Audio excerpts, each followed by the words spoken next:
সুনামগঞ্জ শহরে bus station সম্প্রসারণ ও micro stand করার নামে গেল সরকারের আমলে কোটি টাকার বালু বাণিজ্যের অভিযোগ উঠেছে। দুইটি পরিবহন স্টেশনের নামে একটিতে আমন ধানের জমি ও অন্যটিতে পুকুর ভরাট করছিল জেলা পরিষদ। এই দুটি স্থান ভরাট করতে কেবল বালু বাণিজ্য হয়েছে বলছেন সংশ্লিষ্টরা। এর সাথে জড়িতদের বিরুদ্ধে ব্যবস্থা নিয়ে দ্রুত আধুনিক বাস স্টেশন ও মাইক্রো স্ট্যান্ড নির্মাণের দাবি স্থানীয়দের। আওয়ামী লীগ সরকারের আমলে সুনামগঞ্জ শহরের একমাত্র নতুন বাস স্টেশন বর্ধিতকরণের উদ্যোগ নেয় জেলা পরিষদ।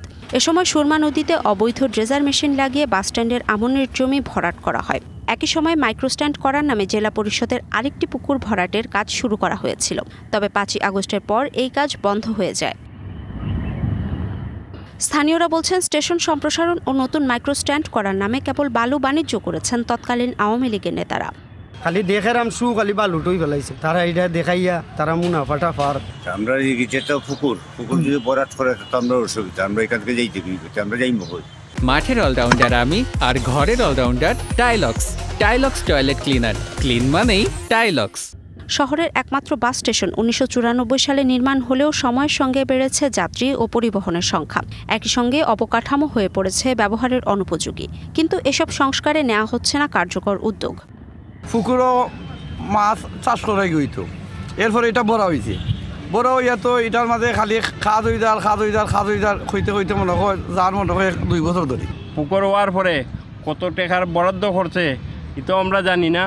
কিছু কইরা তৈয়া গেছে গিয়া, কোনো হাম হইতেছে না। বাস স্টেশন সংস্কারে 1 কোটি টাকার প্রকল্প গ্রহণ করা হয়েছে জানিয়ে জেলা পরিষদের ভারপ্রাপ্ত প্রধান নির্বাহী কর্মকর্তা বলেন, পুকুর শ্রেণীর জমি ভরাট আইনের লঙ্ঘন। যাচাই করে প্রয়োজনীয় ব্যবস্থা নেওয়ার আশ্বাস দিয়েছেন তিনি।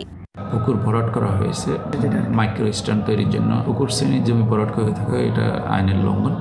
আমরা নথিপত্র দেখে এই পর্যায়ে পরবর্তী ব্যবস্থা গ্রহণ করব। বালু লুটপাটের সঙ্গে জড়িতদের বিরুদ্ধে ব্যবস্থা ও দ্রুত বাস স্টেশন আধুনিকায়ন করা হবে, এমনটি প্রত্যাশা সুনামগঞ্জবাসীর। DBC news desk.